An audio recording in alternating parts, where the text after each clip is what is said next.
તો પહેલાં તો મારી પાસે પૈસા શું કામ આવવા જોઈએ? તો એના 10 સ્ટેજ છે. તો એ 10 સ્ટેજને જ્યારે તમે સમજો છો, માણસ ધારે તો શું ના કરી શકે. આજે માણસ ક્યાં પહોંચી રહ્યો છે.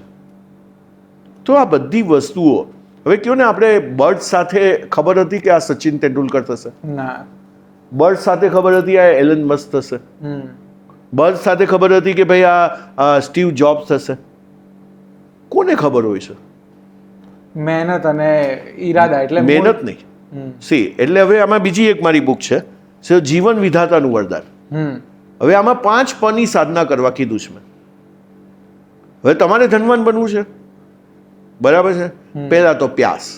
પેલો પ આવે પ્યાસ. મેળવવાની, કંઈક મેળવવાની. મારે 100 કરોડ થવું છે.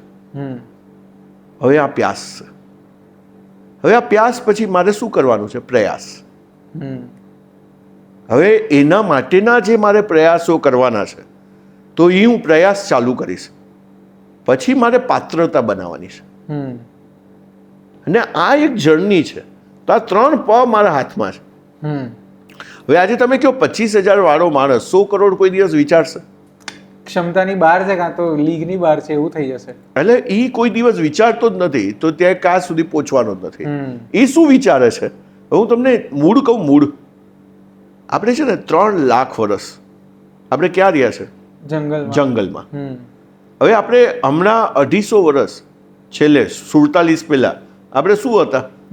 ગુલામ હતા. આપણને શેની આદતો છે? નોકરી કરવાની, સર્વાઈવલની.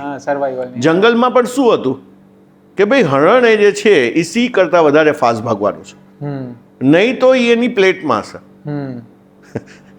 બરાબર? એનું બ્રેકફાસ્ટ હશે, લંચ હશે અથવા ડિનર હશે.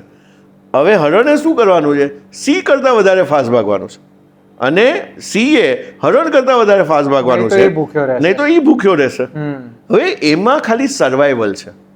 હવે 25,000 નો માણસ સર્વાઈવલ સિવાય સાહેબ કાંઈ નથી વિચારતો.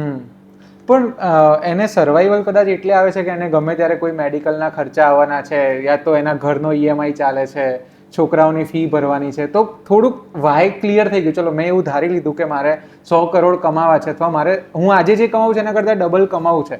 પણ હાઉ, તો પછી હાઉમાં સ્ટેજમાં આવે શું? મતલબ એ કરવાનું કઈ રીતે? હા, એટલે મેં કીધું ને, પ્યાસ છે. હવે મારે પ્રયાસ કરવાના, અને ત્રીજું મારે પાત્રતા બનાવવાની. એટલે સ્કિલ્સ વધારવા. હા, મારે હવે પાત્રતા એટલે શું? સ્કિલ જ થયું ને, કે ભાઈ મારે જે છે, તો હું આજે જે પણ કમાઉં છું, તો એ મારે વધારે કમાવું છે, તો એની મારે શું કરવું પડે? અને વી આર રેશનલ એનિમલ. આપણે પ્રાણી તો છે, પણ આપણે વિચાર કરીએ એવું છે.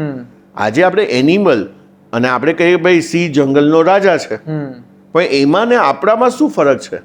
તો એની પાસે કન્ડિશનલ માઇન્ડ છે. એ આજનું વિચારી શકશે. એ ફ્રીજ બનાવીને હરણને અંદર નહીં રાખી શકે. ને આપણે બધા શું છે? તો આપણી પાસે અનકન્ડિશનલ માઇન્ડ છે. પણ હવે શું થઈ ગયું છે કે એ માઇન્ડ વર્ડ જ નીકળી ગયો છે. આપણે વિચારીએ છીએ,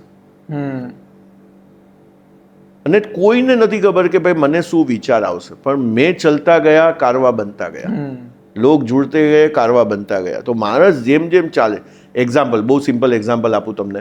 મને અહીંયાથી અમદાવાદ જવું છે, બરાબર? હું ગાડી લઈને આવ્યો છું, રાઈટ? અહીંયાથી હું રાતના નીકળું છું આજે, તો મને કેટલું દેખાશે? મારી હેડલાઇટમાં મને કેટલું દેખાશે? 100 મીટર. પણ મેં ક્રોસ કર્યું પછી બીજા 100 મીટર, પછી ક્રોસ કર્યું પછી, એમ કરતા કરતા હું બરોડા પહોંચીશ, સુરત પહોંચીશ, અને હું મુંબઈ પહોંચીશ. એટલે પેલું કહે છે ને કે પહેલું સ્ટેપ લેવું જરૂરી હોય છે, એમ પછી આગળના રસ્તા ખુલતા જશે. એવી રીતે